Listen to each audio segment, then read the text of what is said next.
attitude reflect leadership, Captain?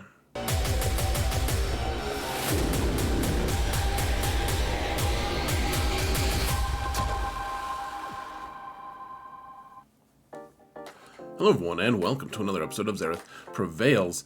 I want you to try Kuiil lead in 3v3, folks, and maybe even 5v5. Though 5v5, you probably are able to afford a better leader.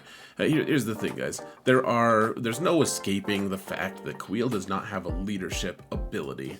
There's no escaping that. I realize that. However, I think there's a pretty good argument for using him there anyways, at least with select teams. So, let us just real quick mount the algorithm. Please like, subscribe, and comment if you want to support this channel for free.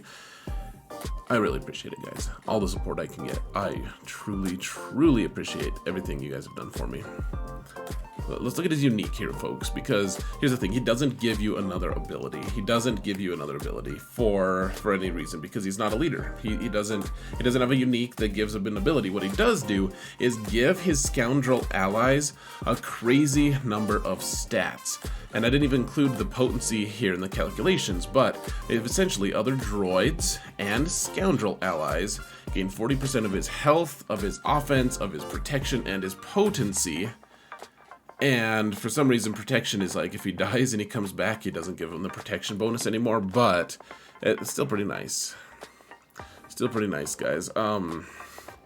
It translates into some pretty big numbers there, to be honest. And in threes, especially with like Han and Chewie, I was in a spot where I didn't have a good leader for them. I'd already used Dash on one assignment, and then I used Beskar Mando to help bounty hunters, and it was like, well, I could use like Greedo, who gives like 50% crit damage or something like that, or Boba does that too, or I could just go for raw offense, and I mean, the extra health and protection, and then his abilities, as you'll see, are also just really helpful. And I was able to take out two really strong squads. I did this both times in my first matches for my main account and then my alt. So let me show you guys. It's fun, and I'm not saying it's the ideal thing, but this is how you kind of stretch your roster a little bit, and you become adaptable. Like, well, I don't have the ideal stuff.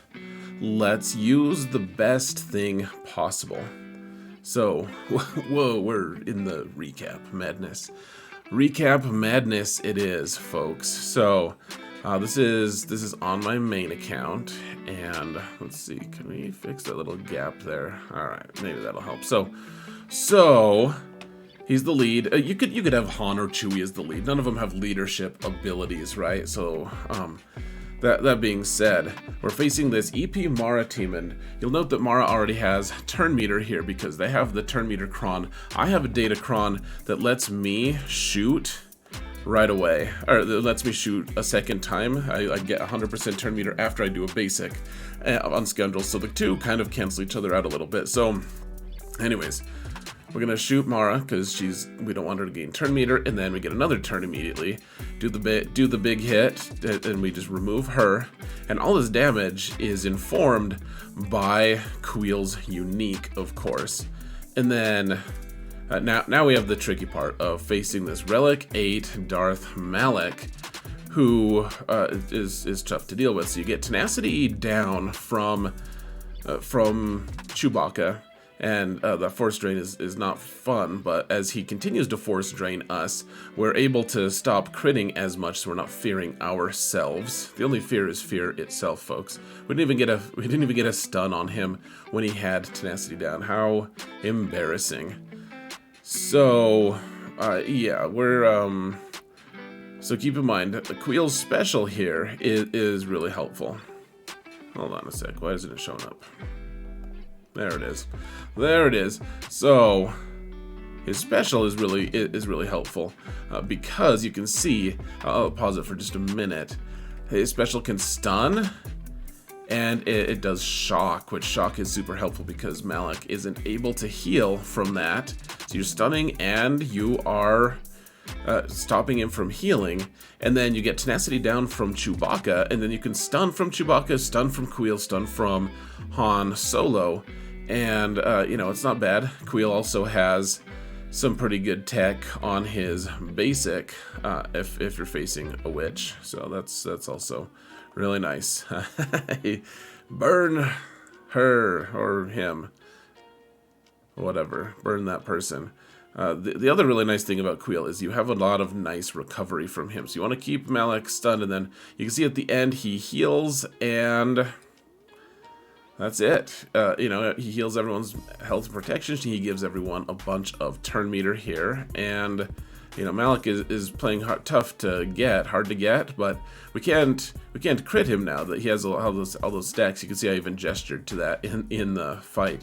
So that's actually a max banner fight against a squad that is probably, most people wouldn't think, like, you think you'd get stuck on Malak, but Kuiil is the one who helped us, because otherwise we wouldn't be able to just stun him so reliably, because we're getting extra potency. But then, I mean, we have tenacity down, so that wouldn't matter as much, but we're also keeping him from healing with that shock. So, I mean, in select circumstances, it's nice. Now, this is on my alt.